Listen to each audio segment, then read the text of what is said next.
Let's just dive right in, shall we? Today, we're skipping the usual intros and getting straight to the heart of an ancient epic. We're looking at the Ramayana, but not just as some dusty mythological tale. No, we're framing it as literally the ultimate modern case study on relationship accountability. So think about it. What exactly is true friendship?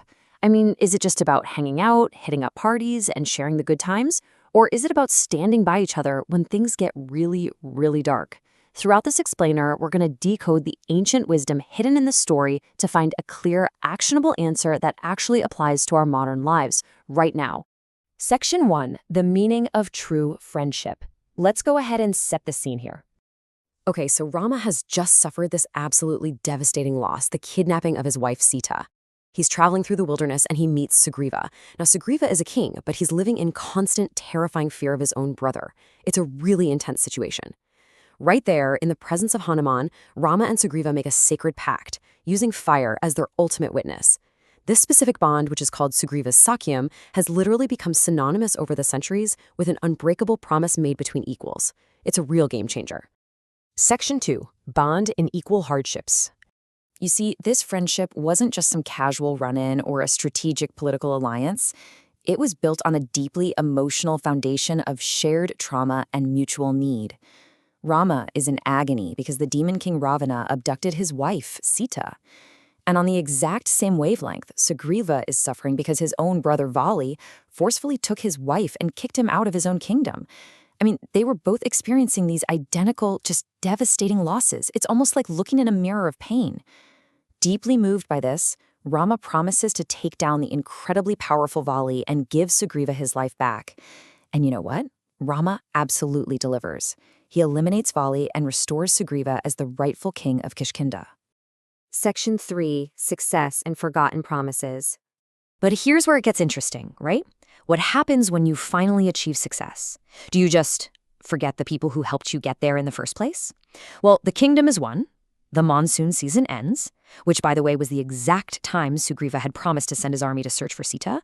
But Sugriva, he is completely lost in the absolute luxury of his regained kingdom, and he just totally ignores his commitment. Meanwhile, Rama is waiting in agony, completely trapped in the pain of not knowing where his wife is. Section 4, Warning and Repentance. Seeing Rama's immense suffering, his brother Lakshmana is just filled with fierce anger. I mean, he is furious. He storms straight into Kishkinda to deliver the ultimate reality check, declaring, "There is no greater sin than betraying a friend. The one who breaks a promise goes to hell." Wow. He makes it perfectly crystal clear that the exact same arrow Rama used to take down Vali could easily, in a fraction of a second, destroy Sugriva and his entire kingdom if he doesn't step up and honor his word. Now, this right here, this is the absolute core lesson, especially for modern youth navigating friendships today. When he gets called out so aggressively, Sugriva doesn't get defensive. He doesn't start making excuses or try to gaslight Lakshmana. No, he immediately drops his ego. He feels this deep, genuine shame for forgetting the massive favor Rama did for him, and he instantly goes to Rama, admits he messed up big time, and apologizes. But we all know a true apology requires immediate, structured action, right? Words aren't always enough. So Sugriva takes 3 decisive steps. Step 1, he gathers millions of soldiers from his vast monkey army. Step 2, he sends his bravest heroes out in all 4 directions to tirelessly search for Sia. And step 3, he eventually risks his own life, his army, and his entire kingdom in the great war against Ravana. That undeniable, immediate action is exactly what earns Rama's full forgiveness, and it all culminates in this beautiful, warm embrace between the 2 friends. Section 5, Friendship Lessons for Youth. Let's decode these ancient actions into some everyday, actionable relationship advice for us today.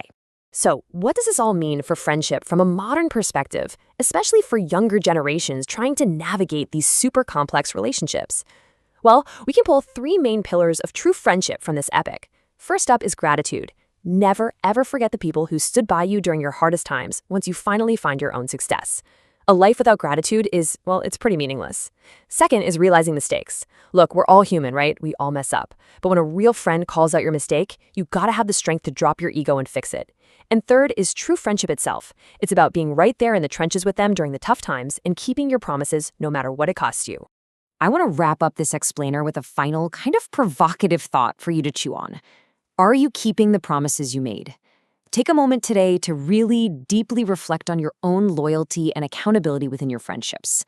Ask yourself, are you a Rama, standing firmly by your word? Or do you sometimes slip into being a Sugriva, needing a harsh accountability check from the people who love you? Thank you so much for exploring this timeless source material with me today. I really hope it sparked some curiosity and left you with a powerful new framework for valuing your friends.